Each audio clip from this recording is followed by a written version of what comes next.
Halo guys, Assalamualaikum warahmatullahi wabarakatuh. Dengan kegentingan tadi malam di daerah Bintaro, tepatnya di rumahnya Ibu Sri Mulyani, Kemenkeu. Tadi malam itu sebenarnya saya ada di area tersebut karena memang tidak jauh dari tempat saya, karena saya juga beraktivitasnya di daerah Pondok Ranji. Jadi saya ikut memantau geruduk massa yang tadi malam itu sudah tidak bisa terbendung. Jadi awalnya ini kita perhatikan, kita memantau dari jam 10 malam, 11 malam hingga jam 1 malam. Kita lihat, kita cek di media sosial. Ini aktivitas tidak ada sama sekali di rumah Ibu Sri Mulyani. Kita cek. Dan ternyata ada teman saya, salah satu ojol, karena saya juga ojol dan bertepatan saya beraktivitasnya di daerah Bintaro. Dia info bahwasanya di rumahnya Sri Mulyani sudah ramai. Jadi kita langsung menuju ke sana untuk melihat kejadian apa sih yang sedang terjadi. Dan itu di jam 1 malam. Saat kita datang ke sana, itu semacam seperti sunyi karena portal sudah ditutup oleh para tentara dan warga, jadi tidak boleh masuk. Yang ternyata saat kita mencoba masuk ke tempat rumahnya untuk ngecek ke tempatnya kediamannya Sri Mulyani, ternyata itu warga sudah lebih awal menjarah tempat itu. Jadi seakan-akan warga yang memblokade tempat itu seakan-akan untuk membatasi bahwasanya jangan datang rame-rame. Dan akhirnya kalau saya nggak salah sekitar jam 2-an itu tentara akhirnya membuka karena massa sudah mulai banyak di depan pintu masuk di Mandar X itu. Jadi karena sudah tidak bisa terbendung, akhirnya para aparat melepaskan. Setelah melepaskan, saya langsung masuk ke dalam, saya mencek apa sih yang sedang terjadi. Dan sebelumnya saya disclaimer juga ya, saya datang ke situ tuh murni hanya untuk sebuah konten aja, untuk melihat aktivitas warga para demonstran yang menjarah, dan saya tidak mengambil apapun di dalam rumah itu. Karena meskipun itu sebenarnya katanya di situ dari rakyat untuk rakyat, tapi saya hanya pure untuk konten aja, dan saya ingin melihat aktivitas masyarakat yang begitu marah terhadap pemerintah kita, terhadap DPR yang saat ini sudah digeruduk oleh warga sesuai dengan tempat dan kediaman mereka masing-masing. Saya mencoba memvideo, saya masuk ke rumah Ibu Sri Mulyani, saya melihat orang-orang sudah tidak ada apapun di rumah itu. Saya sudah tidak melihat apapun. AC hancur, itu bisa dilihat di video yang saya upload tadi malam, karena saya juga sudah tidak bisa tidur sampai hari ini karena memikirkan itu. Akhirnya saya bikin video YouTube ini untuk mengklirkan histori apa sih sebenarnya yang terjadi tadi malam itu. Dan itu benar-benar sangat mencekam. Dari pihak aparat juga sebenarnya sudah menghalau, jangan ambil barang-barangnya. Tapi warga ini sudah tidak bisa, sudah bisa tak terbendung. Akhirnya aparat juga, ya udahlah, lu mau bawa-bawa terus mau gimana, masa harus bentrok aparat dengan masyarakat, tidak mungkin. Akhirnya saya hanya melakukan video yang sudah saya upload sebelumnya tadi malam. Itulah kejadian yang sebenarnya. Jadi pesan saya, inti dari video yang saya upload ini, udah berapa hari ini kita demo di mana-mana, pembakaran fasilitas umum, rumah anggota DPR dijarah semua. Dan lebih kocaknya, orang DPR ini tidak datang menemui rakyat. Tidak datang, apa sih mau kalian? Apa sih?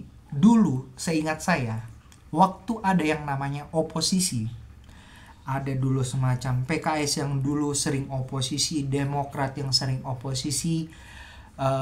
Saat Demokrat menjabat di eranya SBY, PDIP jadi oposisi, akhirnya sistem pemerintahan ini balance, yang artinya ada yang mendukung, ada yang menjaga rakyat, dan ada yang memang benar pure untuk melakukan kerja-kerjanya dalam mendukung program pemerintah saat itu.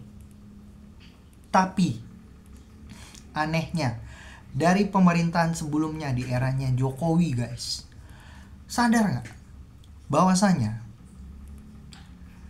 di eranya Jokowi itu semua partai mendukung program apa yang dia lakukan. Mungkin saat itu saya tidak tahu apakah ini sayanya perkiraan saya atau benar. Dulu saat itu semacam mahasiswa itu dibungkam dan tidak bisa, ya hanya sebatas ya demo sesuai dengan SOP-nya aja. Demo sampai DPR nyampaikan aspirasi, demo buruh nyampaikan aspirasi, selesai kelar pulang. Seperti itu. Yang artinya memang itu masih ditahan oleh rakyat karena mungkin stabilitas ekonomi masih bagus. Terus Jokowi juga saat itu masih melihat ada beberapa yang dia bangun meskipun itu membuat ekonomi kita atau hutang kita membengkak karena kita meminjam dari negara-negara lain untuk memenuhi kebutuhan ekonominya kita. Tapi guys, di sekarang ini sampai dari tanggal 25 sampai hari ini tanggal 31, Presiden Prabowo juga tidak ada turun. Hanya mengeluarkan statement aja, percayakan semua kepada pemerintahan kita. Bos, negara ini sudah chaos. Orang sudah tidak percaya lagi dengan Anda. Anda saja mayoritas yang di DPR itu mendukung Anda. Dan saya bilang tadi di story sebelumnya bahwasanya orang-orang di DPR itu mendukung Anda. Dan saya lihat PDI juga saya rasa tidak memiliki power saat ini. Karena rata-rata DPR sekarang itu mendukung Anda. Dan akhirnya jadinya kejadian seperti ini. Sri Mulyani bikin pajak. Ucon 2 tahun tidak digunakan tanah disita. Ada yang bilang dari Bintaro ke DPR jauh, yang ternyata dia juga sampai hari ini tidak tahu keberadaannya. Ada orang yang tiap baru mendapatkan tunjangan 50 juta untuk tunjangan rumah langsung joget-joget di DPR. Ini nih sebuah rangkaian masalah, rangkaian problematika yang ada di masyarakat yang justru sudah tidak terbendung oleh masyarakat. Yang artinya saya sebenarnya adalah penjual online shop yang sekarang saya jadi beralih profesi ojek online. Kenapa? Karena guys, potongan di online shop itu gede banget. Ini bayangin ya, saya jual baju harganya 125.000. Lo tau gak yang saya terima bersih berapa? Hanya 99.000. Sisanya kemana? Lu pikirin tuh. Ke pajak kah, ke apa? Kalau itu ada rinciannya, itu ada jelas, itu potongannya gila. Apalagi di marketplace yang lain. Mau gimana kami ini orang UMKM untuk bersaing dengan orang-orang yang pengusaha yang duitnya banyak, yang sudah memulai bisnis dengan budget ratusan juta untuk ngiklan, endorse artis. Sementara kita bayar iklan aja cuma 100.000 sehari, itu belum tentu dapat orderan. Itu salah satu contoh kegelisahan saya juga. Kenapa jadinya orang-orang menjadi seperti ini, yang artinya memang benar-benar memuncak sekali. Mungkin banyak di luaran sana yang lebih parah dari saya. Mungkin orang-orang yang di jualan di pinggir jalan yang mungkin dia rajin bayar pajak. Kacau loh guys. Dan sampai hari ini, sampai tanggal 31, Prabowo belum mengeluarkan apapun.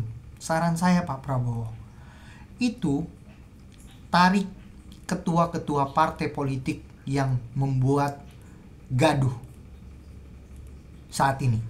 Contohnya Saharoni, siapa ketua umumnya? Eko, siapa ketua umumnya? Tarik dan minta dan beri penekanan kepada ketua umumnya untuk memecat anak buahnya yang ada di DPR itu, agar ini semua redam. Atau ini akan sampai terus berlanjut sampai rakyat bisa terpenuhi hasratnya dengan cara membubarkan DPR itu. Mungkin seminggu atau mungkin 3 hari atau 4 hari ke depan ini bisa terjadi loh. Rakyat bisa menduduki DPR. Karena sudah di mana-mana chaos. Kantor polisi sudah chaos. Kantor polisi dibakar. Daerah-daerah sudah mulai bergejolak. Ayo Pak Presiden, turun ke lapangan. Keluarkan statement untuk meredakan ini. Jangan sampai ada korban seperti teman kita Afan. Ini sudah sangat meresahkan. Fasilitas umum yang besok hari Senin orang harus berangkat kerja, akhirnya dia tidak bisa bekerja saat ini. Harus melakukan WFH. Dan untuk fasilitas umum itu, untuk memperbaikinya butuh berapa waktu lagi. Ayo dong Pak Presiden, turun, datangi rakyat, ngomong. Meskipun ini kata orang di sana, di luar sana, Presiden tidak bisa membubarkan DPR, Presiden tidak bisa membubarkan DPR karena itu adalah yang dilakukan oleh yang bisa dilakukan itu adalah rakyat. Ini nih kejadian. Turun, Anda harus mengeluarkan statement. Solusi apa yang harus Anda lakukan? Kalau saran saya sih, tarik itu ke ketua-ketua partai politik, PAW-in, pecatin, ganti dengan anggota-anggota yang baru. Dan yang kedua, revisi kembali undang-undang tentang DPR. Kalau saya sih saran saya gini, DPR ini anggap semacam seperti kita dulu karyawan. Saya dulu pernah karyawan di startup dan saya berhenti. Kita kalau pergi dinas keluar kota, ya udah duit kita hanya sebatas dinas itu. Kalau kita bikin event, budgetnya berapa, dengan kita ajukan proposal, ya udah budgetnya sekian gitu. Udah hanya sebatas itu aja. Jangan ada tunjangan-tunjangan yang aneh. Tunjangan beras 12 juta, guys. Lu kalau setahun udah berapa? Ini benar-benar sangat miris sih. Miris dengan kelakuan pejabat-pejabat kita yang membuat ini menjadi sebuah gejolak yang tidak bisa dibendung oleh aparat pemerintah. Aparat yang saat ini, mungkin saya rasa, saya hari ini malam ini tidak bisa tidur, dia mungkin 2 hari sudah tidak bisa tidur guys. Karena harus dipecut sama atasannya untuk menjaga masyarakat, untuk mengkontrol semuanya ini agar tidak terjadi hal-hal yang tidak diinginkan. Seperti itu masukan saya kepada Presiden Prabowo Subianto. Tolong Pak Prabowo, lakukan tindakan untuk bisa meredam masyarakat agar semua ini lebih tenang. Sekian, mohon maaf Pak Prabowo, saya masih respect kepada Anda. Saya berharap Anda tetap maju meskipun dulu saya tidak memilih Anda. Wakilnya si Gibran itu, saya tidak ingin dia menjadi presiden untuk menggantikan Anda. Terima kasih.